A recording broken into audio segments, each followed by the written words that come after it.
be a sure one. I'm gonna name this Hillary's deplorables. I didn't like when Hillary made that comment back in 15, I believe, or early 16. I didn't like when she made those comments about that, calling people that. I thought that was improper, but she was right. I talked with you guys before about the fanaticism of the Republican Party, and I think that even then you had people who were saying they're willing to use violence to achieve their political goals. And I think, the actions taken and the display of violence at the Capitol was in and of itself deplorable conduct. It was deplorable behavior. And I think that, she was right. Wasn't it? You have people, in the Republican Party, dirtbags, who say that, hey, if we don't get what we want, then we'll just go back to the lynching squads, in essence. The hanging of the nooses and all that type of stuff. This is a significant problem that we have. And I think that, people jumped on her because she came across as the rich champagne liberal and just being an ass and talking down to working people, and that's right. But there's something to be said about what happened at the Capitol and about this notion of political violence and this idea that if angry white men can't get their way, then they'll just start killing. They'll start doing violence. The fanaticism of the dirtbag right.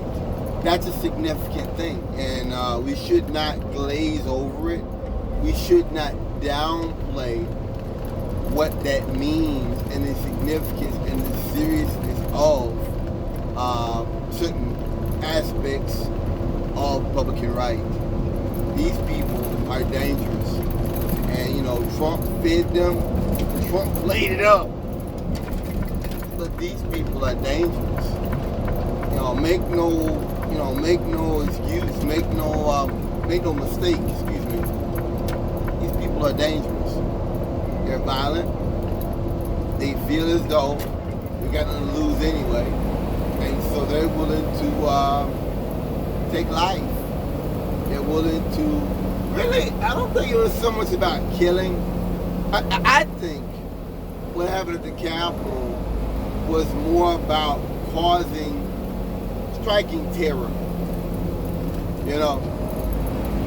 I don't know why I think about the Nazi, the werewolf movement. What it was, they were supposed to have something called the werewolves. And these were stay-behind forces after World War II ended to just assassinate Allied generals, hit targets of opportunity, snipe it, so let me kill soldiers here and there. But it was just, the main thing was to strike terror. I think that's what happened at the Capitol. It was somewhat of a werewolf movement. If we are to believe that the Trumpian era was somewhat of a Nazi-esque era, then these people long for this political violence and stuff. They long for it. They long for disrespecting political candidates, slurs, race baiting, gay bashing, all this kind of stuff. They long for that. And so, like I said, these are stay behind attacks. It's I don't know. It just touched me.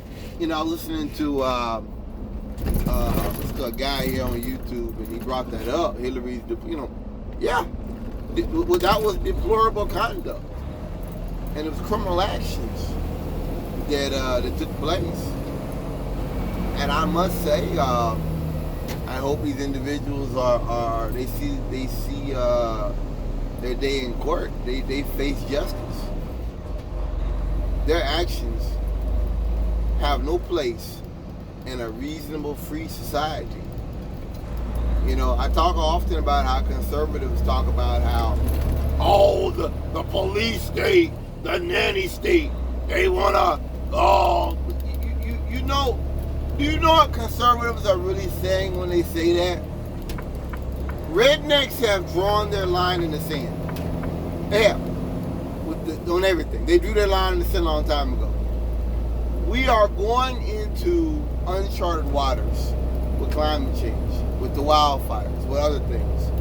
These uncharted waters will require new and unusual mechanisms to mitigate these issues.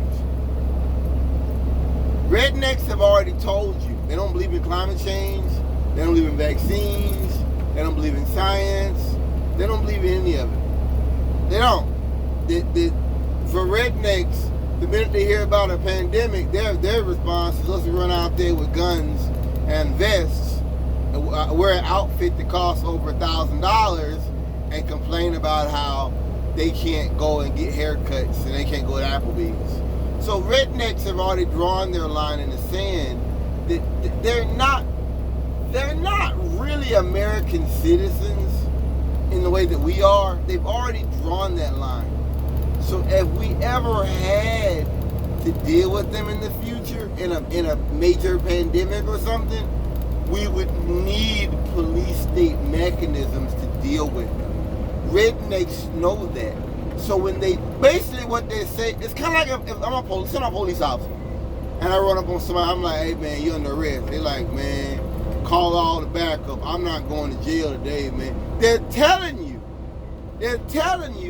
it's going to be a confrontation. Not that you're doing anything bad. They're telling you they're not going to comply. And that's, that isn't just Trump is. That's something we've had for a long time. That is something Trump played up on. That arrogance and that ignorance and that anti-intellectualism and that Republican fanaticism of I'd rather die than wear a mask. And I don't have to wear a mask to protect other people. So what if I kill other people? So what? And this making mockery of the mask and the idea of the mask is the effeminization of the white male. This is Trumpism. This is the horse shit they played up. This is it. That wearing a mask is somehow going to effeminize them as men. And that the vaccine is about making the kids gay. That's a moral statement. That's a moral statement. That a vaccine, basically, they'd rather have their kids be dead than the possibility that their kids become gay. That's what you're telling me. I think it's better I'd be dead than take a 1% chance of being a homosexual. That's what that means. Yes! And that's what Trump played up on. So I think that the notion, the classification of deplorables and I think that that holds true. I mean, yeah, that holds true for Trumpists. And I think the sad part is they're proud of it. They're proud to be white trash. They're proud to be domestic terrorists. But see, that conduct doesn't really belong in this era. Like, sometimes I think you get more of it, but then I look at gun girl Caitlin Bennett. I look at people like that. I look at the comments they make, and it's like that won't become mainstream. It can't. Like Caitlin Bennett talking about Joe Biden's son, I guess his butthole or something on camera. Dude, I don't care about that. And the fact that that's the best you've got is Joe Biden's son getting caught indisposed on camera. That's the best you got? Dude, this ain't the 50s, and you ain't Joe McCarthy. See that?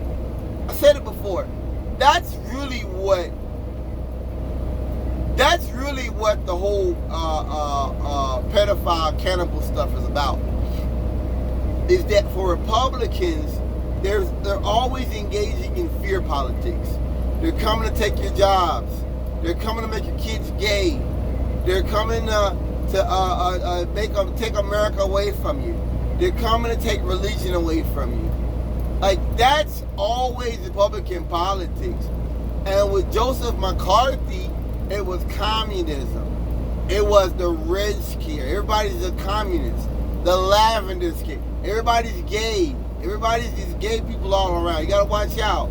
And so now, because they don't have that no more, they've moved the bar to everybody's a pedophile. You see, that's why I say for Republicans, there's nothing new about conservatism. There's nothing new about it. There'll never be. It's all about fear-based politics and scaring people. And that's all it is. There's nothing reasonable about it. There's nothing to talk about. It's fear-based.